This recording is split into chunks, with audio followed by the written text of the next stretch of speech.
Project Human Resource Management. Dito, ino-organize ng project manager yung mga personnel niya sa isang project. Ano ba dapat ang required skill para sa isang task? Saan sila ilalagay o anong task nila? Paano yung reporting na mangyayari papunta sa kanya?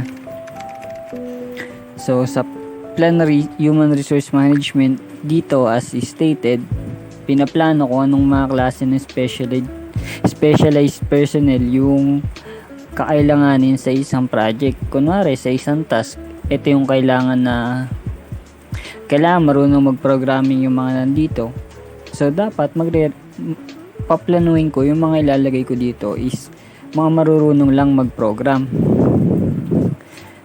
Next, okay na yun. So, next is acquire project team. So, dito, after maplano anong klase ng team yung kailangan, ano yung mga skill na dapat na acquired nila, dito naman kailangan nila i-assign na or ma-recruit na sila para dun sa task na kailangan na gawin. So, develop project team. Dito naman, after mabuo na yung isang team, unang gagawin is set yung goals nila para dun sila mag-focus. Or dito, bibigyan mo na yung task, ano ba dapat yung kailangan yung gawin, ano yung certain goal na dapat magawa nyo.